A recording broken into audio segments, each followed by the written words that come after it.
we're talking power outages, storms, HVAC resilience, everything you need to know, especially after these winter storms that we've been having lately, that hopefully we are done with. Let's see. So, power outages, storms, HVAC resilience, winter and spring storms are becoming more unpredictable. Power outages don't just affect lights, they affect comfort, safety, and your HVAC system. And we've got a cute little photo of one of our owners, Ben, with his family during one of the winter storms recently. Now you guys call that a storm. I guess, yeah. Relatively speaking, maybe it is. For the South. Mm-hmm. So, why resilience matters. Storms and outages are becoming more common. HVAC system plays a big role in comfort and safety, as we all know.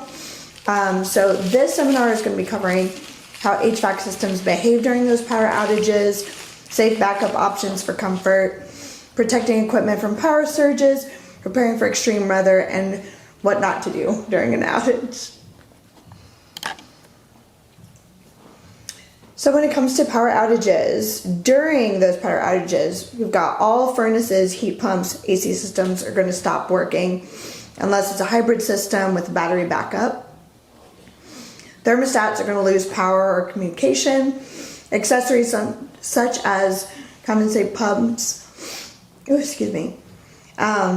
comfort and indoor air quality are affected quickly and there's no circulation going on.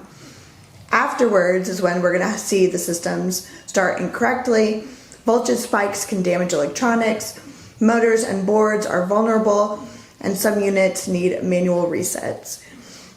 Many HVAC failures happen after the power returns, not during the actual outage.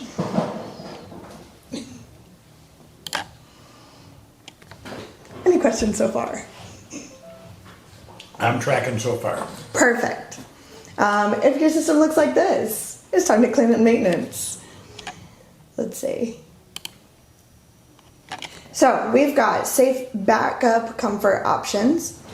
So one question on that is just hose it down and vacuum it out. Is that a reasonable strategy? You can do that. You can also, we recommend that you take the fan, turn the power off, remove the fan off, and blow it from the inside out. You mean underneath? Right. From down from top, and then blow it out the side. You know the fins of a radiator? Yep. You want to blow it toward the direction where it's coming in. So the dirt and slime is being sucked into the unit and then blown up. Okay. So it's coming in from the side. So the best way to do it is pull the fan up and remove it, or blow it out. But sometimes at least when I've tried to do that, the wires on the fan aren't long enough. It's almost like you have to hold it halfway up. You can't even flop it over. That's correct. And you don't want to flop it over because you may do more damage or pull a wire off inside. Yep. There's usually plenty of wire, but it's tied in there tightly to make it neat. It's tie wrapped. Yeah, so it's not designed for the homeowner to really do. You can do it if you recommend having someone come out there and do it. But take it up on its side and then take a blower and blow down is what you're saying. I would think a hose, a water hose. Okay. Well, first I would blow it to get all the leaves out of it. And then I would use a shop vac. Oh, to vacuum it out. Okay. Yes, sir. Okay. Because you're just blowing it. You're blowing it now. You're blowing all that dust and dirt into the fins, into. Okay. And you may get it into the control panel because there's a hole there. Now it's weatherproof to a degree, but you can still get stuff in there. Okay. So HVAC shop vac first and then hose from inside out. Yes, sir. Okay. All right, so we've got the safe backup comfort options.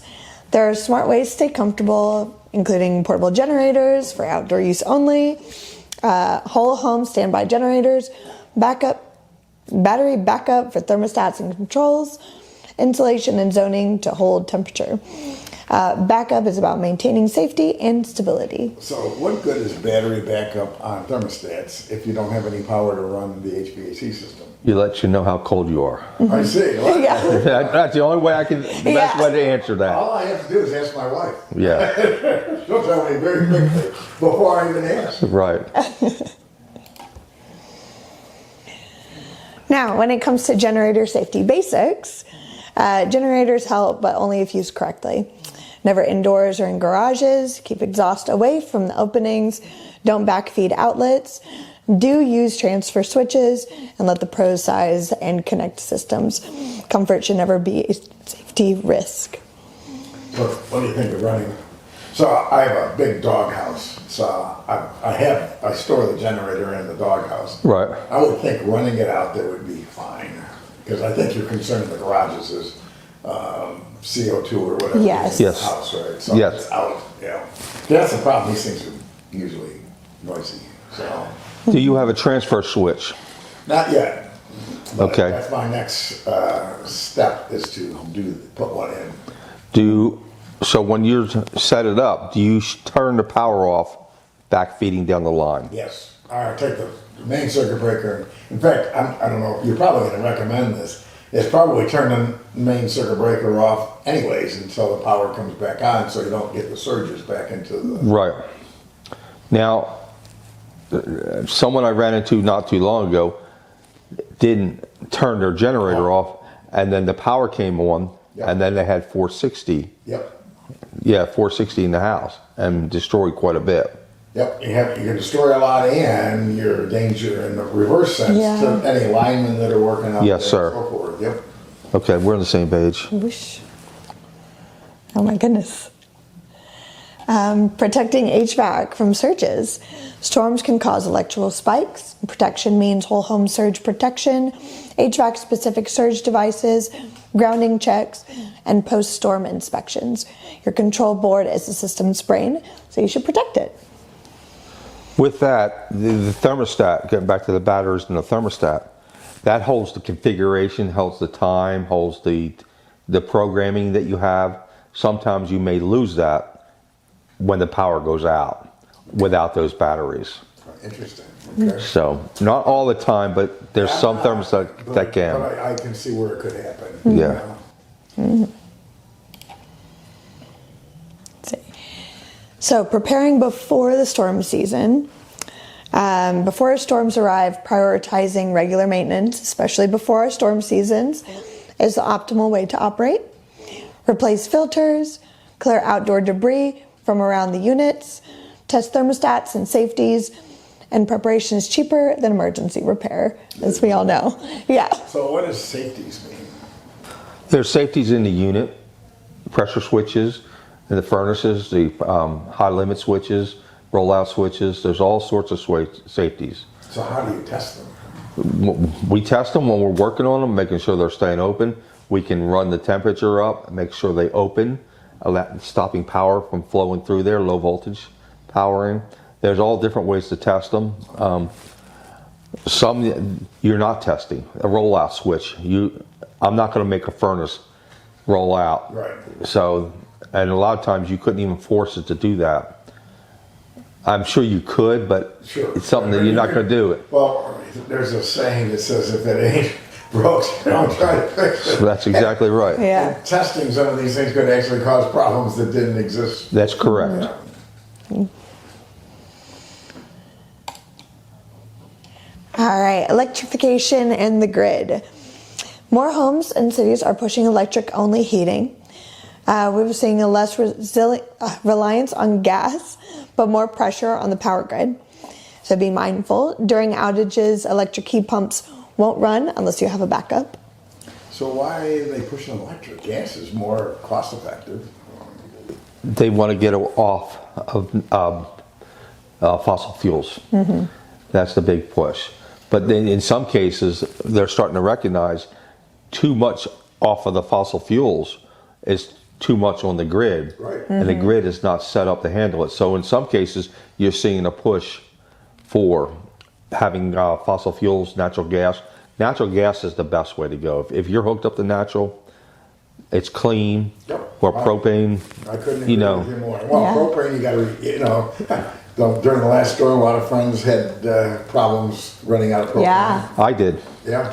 I had 3 weeks without propane. I had to use electric heaters in the house, only because, You didn't like that? and I'm on automatic refill, and they just didn't get to me. And then the ice storm pushed them back even further. Yep.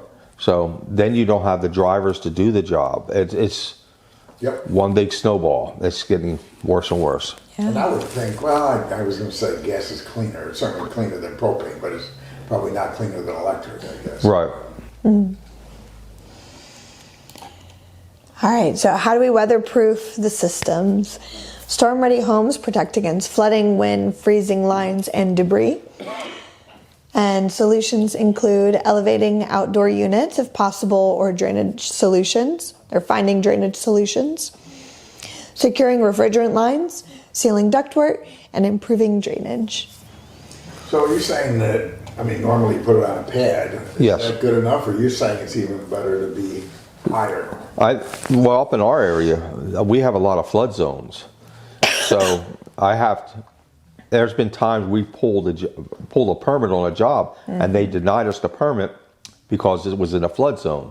So we had to do corrective actions, put it up on a platform. Interesting. It's stuff like that. But if we're not in danger of flooding, Right. that's not necessary. Uh-huh. Okay. The only other good thing I think about is snow.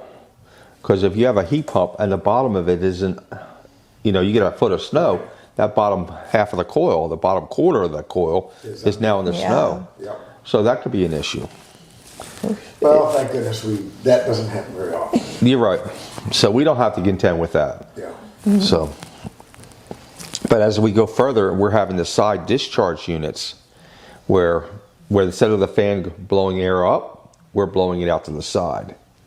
So the Mitsubishis, the ductless systems, or things like that, we like to put them on a stand or mount them to the wall. Okay. So, and we're going to start to see a lot more of those coming out because they're a lot more efficient and they're better at heating at lower temperatures. Okay. The cold climate heat pumps is what I'm trying to talk about. Yeah. Yeah. Any other questions? What do you guys do when you replace a generator? I was wondering if you have any old transfer switches you throw out. Now, we haven't been in it that long to have anything like that. So, I know for my house, I talked about getting a breaker up there on the top left. So when it was on, it would keep the main from being on. So it was one or the other. The least cheap, the most inexpensive that I've seen is you have the two breakers next to each other, and then you have a metal piece that makes so that only one breaker can be on at a time. You can't get any less expensive than that. Right. But what I've looked into, and I just haven't had time to do it yet, is Generac has those very expensive transfer The switches. transfer, yep. But they have the relay that's in there that you can buy separately. And I'm thinking of just mounting that inside the electrical box and using that as the thing. So we'll see. I just wondering if you had some stuff you were discarding, taking out that little relay would solve the problem. I'd have to look at that, but I wouldn't even think about going down that path without the whole transfer switch. Just for the possibilities. Would it happen? If you knew what you're doing, probably not. But the likelihood, Well, I'm looking at it from the standpoint that the other relatively inexpensive solution is just a manual transfer box, right? And so, I mean, there's no safety problem I'm aware of. The one thing I see about those is some of them are good in that when you throw the switch, they have a spring, which causes it to flip quickly. Right. But some of them aren't, and so if you flip the switch slowly, it'll arc.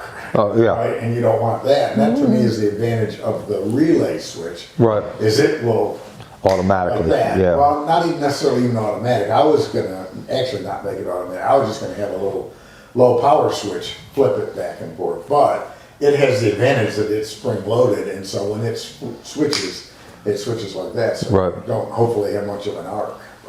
Yeah. Anything else? Well, no, that's it, I think. Okay.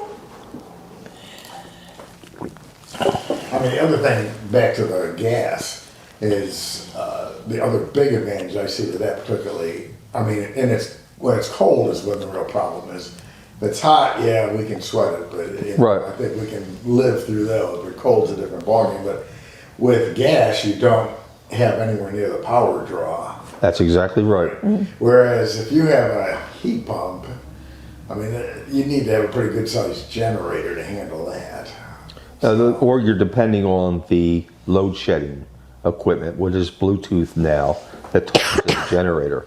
Oh, But as you're saying, if there's too many things that are on in the house and you start load shedding, you're going to start with the heat strips. Yep. Then you're going to start with the heat pump. Yep. And, you're just going Excuse me.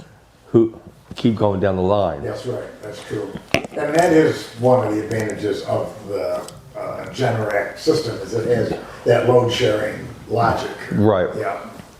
But then you get back to the natural gas or the LP gas. You can run the gas furnace and be comfortable. Correct. Right. So- I mean, all you're running is the fan at that point. Exactly. Do you have any secrets for making the fan quieter? I mean, part of the problem, and this has nothing to do with power or storms, but I assume most of the noise is the moving in the air, not necessarily the fan that you. So I would go back to duct sizing. Is it set up properly?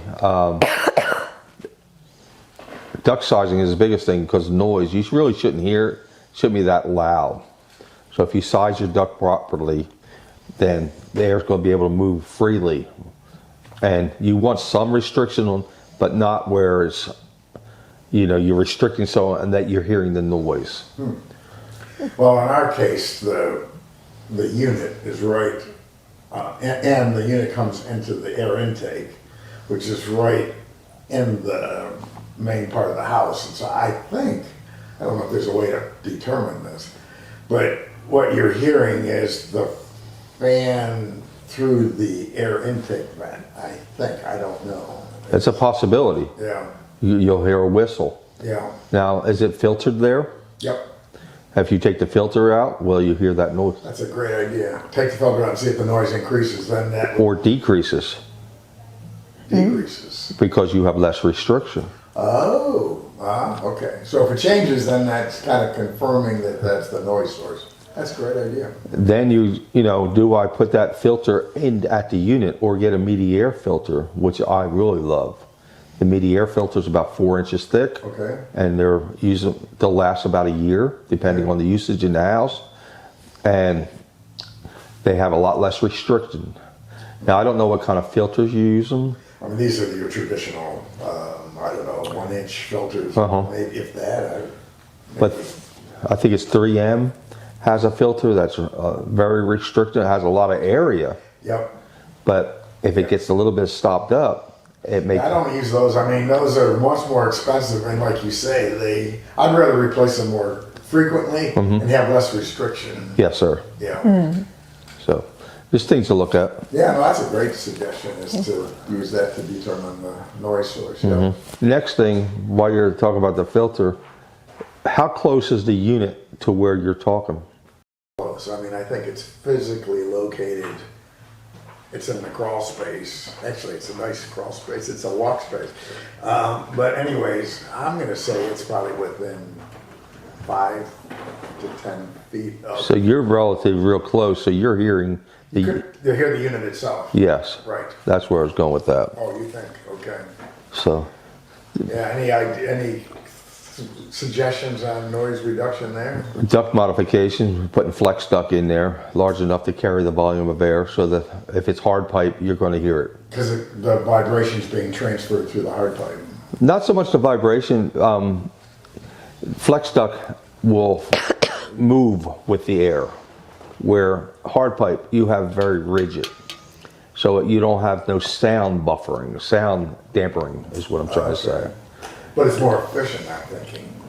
With the hard pipe? Yeah. A little bit, but not that you would ever notice or your power bill would ever notice. I see. Okay. Now, if it was long runs, then you really would want more of the hard pipe. Yep. So, but 5, 10 feet, 15 feet, it's perfect. Okay. Alrighty. What not to do during an outage? Avoid dangerous hacks. Don't heat with ovens or grills. Don't run generators indoors. Don't bypass safeties, and don't keep restarting equipment.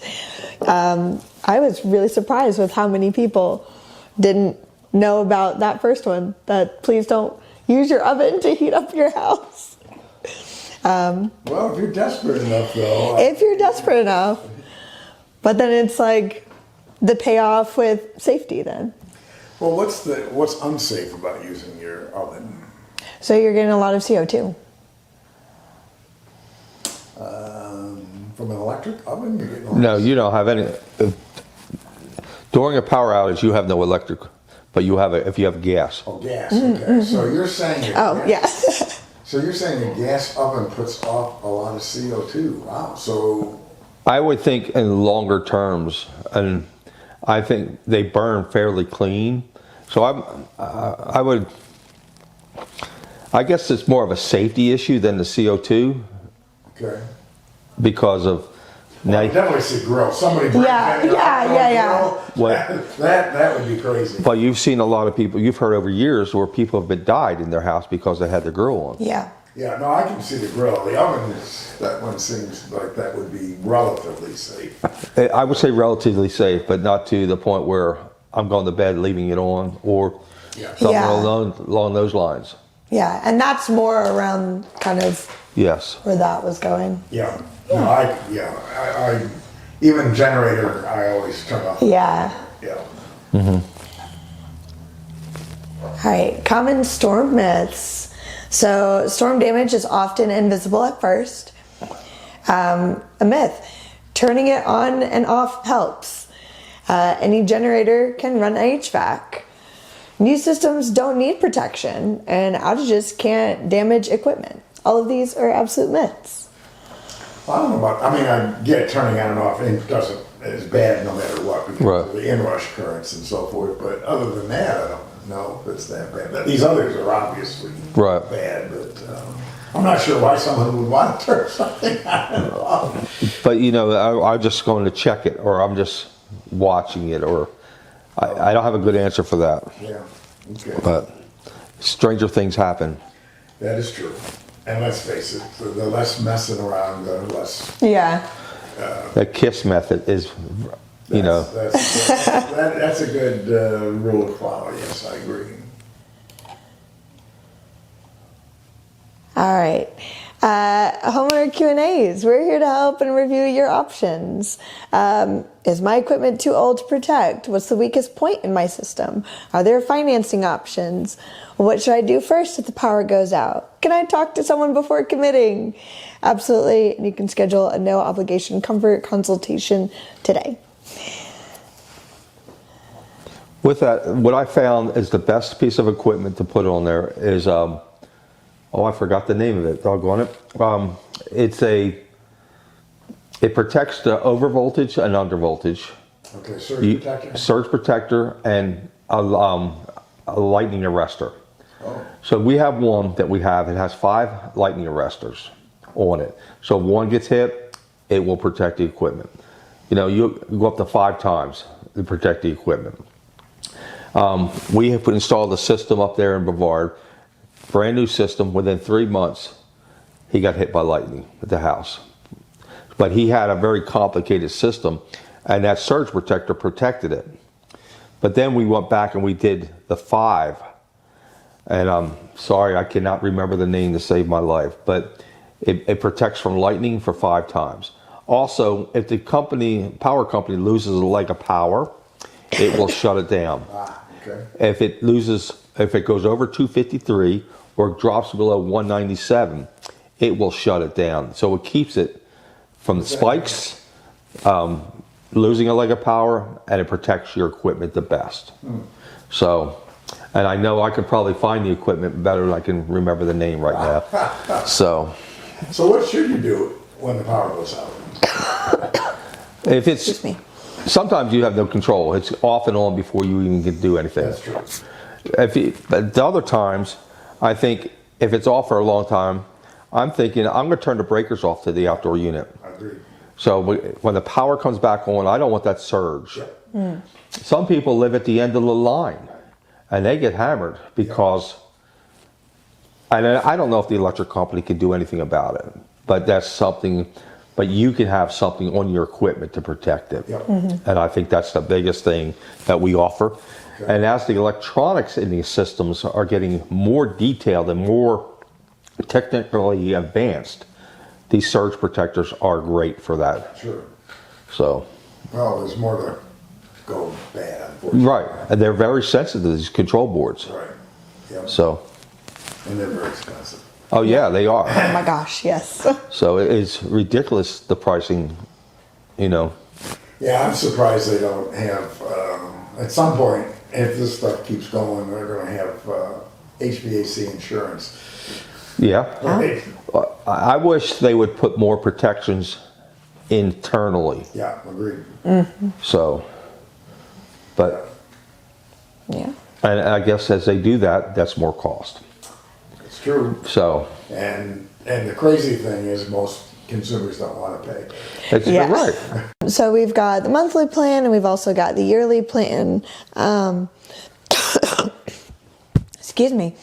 Covers electric, gas, dual fuel systems. 2 maintenance visits per year, 1 in the spring to get ready for the hotter seasons, 1 in the fall for the colder seasons. You get priority emergency visits. You get discount on services and so many more. And we've got the 10% yearly maintenance plans as a current special. So it's interesting, it looks like your pricing, normally the pricing would be cheaper if you sign up for an annual, but in your case, it's the same price. Right, if you take $20 a month times Right. 12, that's $240. Right. So usually it's like $20 a month and like $200 if you sign up for the whole year. It's kind of interesting. Ben and Chris looked into that, and I don't know all the details of it, and so it was That's what they decided. a business decision. Yeah, no, I understand. I'll have to give them a hard time about it now that I You can. Yeah. So, But even a better reason to sign up for the yearly, because then we're going to do the 10% off anyway. So then it's still going to save a little bit money while we've got that special going on. So you get electric, gas, and dual, okay, so two, so. that's different systems we work on. Yes. Yeah, I got you, right. So digital, so what does digital what does priority mean? That means that the other schmucks that don't pay go, you see them next week, is that it? You're right. We're going to take care of our customers first. Yeah. And in the summertime, and I know this isn't Brevard, she may have a list of 10, 15 people that are on the waiting list, but we're taking care of our customers first. So, in the summertime, we'd like to take care of you the same day or within a day or two, but sometimes it just doesn't work out. Yeah. So what does discount on services mean? If you have a contract with us, we're out there, I did your service today. 2 months from now, something happens, power surge, the board goes out, contactor, capacitor goes out. Yep. We'll come out, we'll do a diagnostic trip charge, charge you for the part. You're under warranty because you have a new system. So it's not going to really, you're going to pay a diagnostic trip charge. So, and then you're going to get 10% off of that. So it's along those lines. Okay, so the discount is 10% off of the normal price. Yes, sir. Okay. And I believe you also get a discount on the filter store that we have. Am I Right. correct? Yeah. I'm not much on the online. I know it's there, but Okay. I just can't keep up with all the things that are going on. It's a lot. I'm having a hard time keeping up with the technical end of it for the guys, for the service guys and things like that. Sure. Yep. And as things change, and it's just like, it's fun. Yeah. Yeah. That's one way to say it. Yep. So how can we help with resilience? We support homeowners with storm readiness inspections, surge protection installs, generator integration guidance, and emergency planning. Our goal is comfort, safety, and a peace of mind. And if you keep your home comfortable, you can keep it comfortable even with when the grid isn't. I think the biggest thing with the maintenance plan is keep going in and looking behind the panels of your equipment. It's something you're not going to open up. Many people are never going to open them up. You know, dirty coils, dirty filters, crawl spaces and attics, they're not going to go in there. Outside units having bugs and mice and things like that, they go in there and chew on wires. Cleaning out the mice, rat's nest in there. So there's a lot of things that people will never see that require the maintenance. Yeah. Yep. Many people are not going to go in their crawl space. You got a water leak over there. I thought I heard water dripping, you know, and stuff like that, but they'll never get under there. I don't know how many times I had the opportunity to talk to a homeowner about a puddle in the corner or even full-blown leaks. Yeah. It's a rental house.